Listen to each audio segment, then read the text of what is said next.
Hi everyone, welcome back to the channel. I'm so excited today to introduce to you my Black and Blue Angels Feline Rescue Hospice project. I currently have 7 rescue cats and 2 foster cats. Today you're going to meet each cat and hear their individual special story. I'm also a foster hospice volunteer with the Pima Animal Care Center. I take their senior felines at the very end of their lives. Most of them are in renal failure, and I take them for the last few months, and then when they're ready, I bring them back to the shelter for their compassionate euthanasia. Volunteering with the pack has been an amazing experience.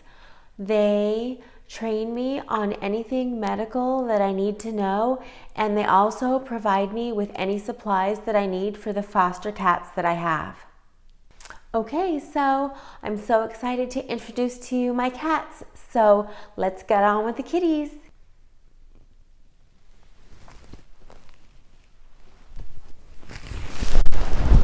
This is Guy. Guy is 17 years old.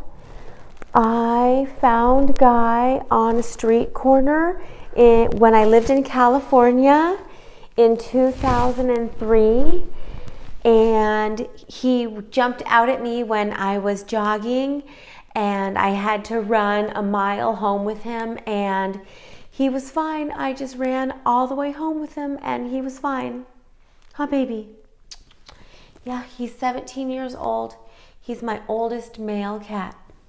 He's such a good boy, aren't you? I can't believe I've had him for so long. Okay, next. This is Henry.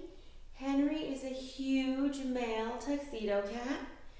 I adopted Henry from the Humane Society 5 years ago. He came in with a litter of kittens, and I saw him there when I was taking a super old cat that I had to be put to sleep, and they brought in this litter of kittens that someone had just found, and Henry was one of them, and I fell in love. I was like, oh my gosh, I had to take him home. He was so cute. Now he's gigantic. This is Sabrina.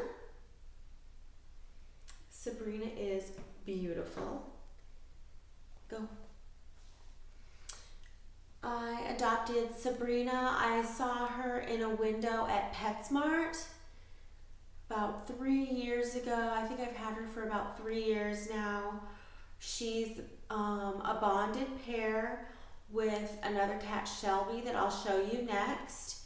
Sabrina is a domestic long hair, and she's calico, but she doesn't have the typical calico markings. She's only black and white, but she's still categorized as a calico, and she is so cute and funny. Sabrina gives love nibbles. It's a behavioral characteristic that some cats exhibit, and sometimes it scares people, but really it's a sign of affection. She'll get a little overstimulated and she'll bite you a little bit, but it's not very hard, and it's really just a sign of affection. It's very cute. Sabrina. Okay, well, that's Sabrina. See, here she comes. Sabrina. One last hello. Mwah. Okay.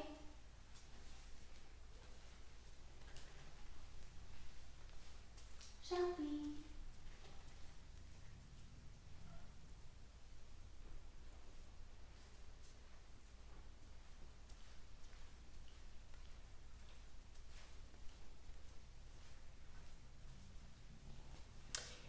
This is Shelby. Shelby is the bonded pair litter mate with Sabrina, the cat that I just showed you. They're both calico females, and I rescued them. I saw them in a window at PetSmart, and I got them from the Humane Society because they're a bonded pair. They came 2 for 1, so I paid $80 for both cats, and they came microchipped, vaccinated, and both of them were spayed. And I highly endorse getting animals from the Humane Society. They're always in excellent health, and they always have really good personalities and behavioral characteristics. This is Bo. Bo is missing her front right leg. Come on, baby. It's okay. I rescued Bo from the pack. She had advanced valley fever. Come on, Mama. Come here, baby. She had advanced valley fever, and she still had her front leg. And I adopted her, and I took her to the vet, and they did x-rays, and they said that it was the worst case of untreated valley fever that they had ever seen. And they told me at that time that they needed to amputate her leg.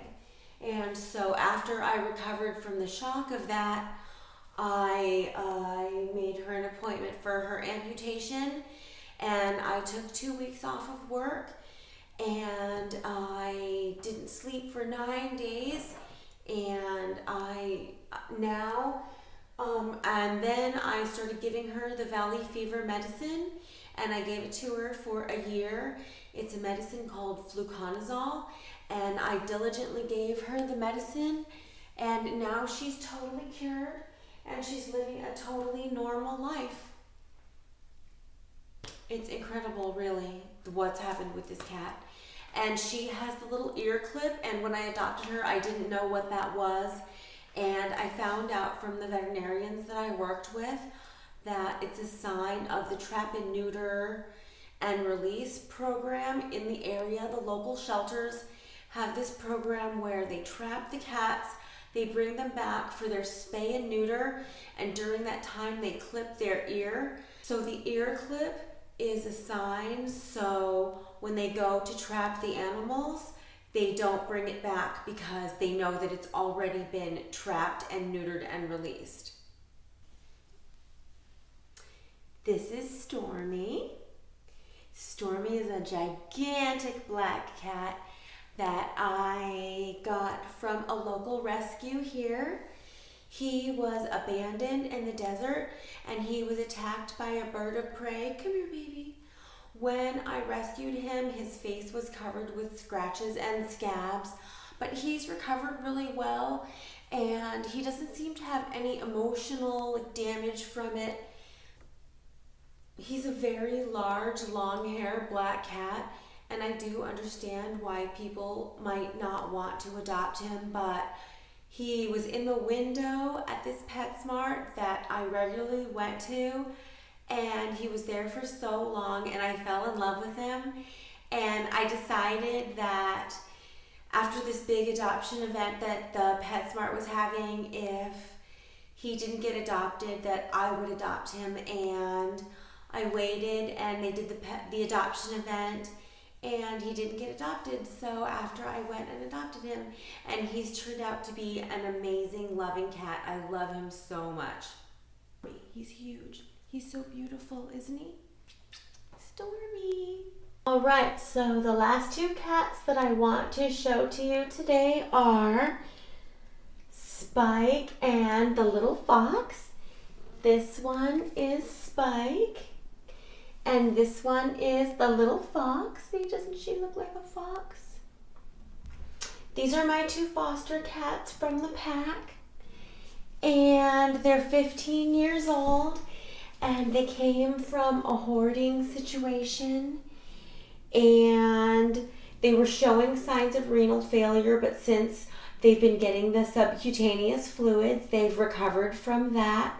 So now they're waiting for their dental surgery that's scheduled January 15th. So I'm taking care of them until their surgery, and I'm still administering the subcutaneous fluids daily to the little fox. This is my foster hospice bathroom. I don't use this bathroom, so I keep my hospice cat in it. even though these two cats technically aren't considered to be hospice status, they still live in here because they're my foster cats and they are still considered special needs. You guys are so beautiful. I love you guys.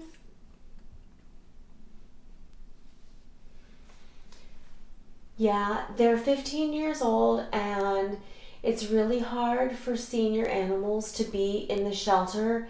They get super sick and depressed very easily, so the foster team at the shelters puts the senior animals on top priority to be fostered out. So if you liked this video, please hit the thumbs up and be sure to subscribe and hit the bell so you'll be notified when I publish new content. I'm going to be doing lots of videos in the future on senior, feline, and end-of-life care, including how to set up and administer subcutaneous fluids. I'm going to do a video on valley fever, what it is, and how it affects cats and dogs. I'm going to do a video on the top signs that your pet is ready for its compassionate euthanasia. I'm also working on a video for at-home euthanasia and pet burial. Also, how to process your grief after the loss of your beloved pet. And I'm doing a video on a step-by-step pet memorial planning guide, so you'll have everything you need to plan a pet memorial service at your house, no matter how big or small. All right, everyone, I had such an awesome time making this video, and I know that the kitties did too. Have a great day. See you on the next video.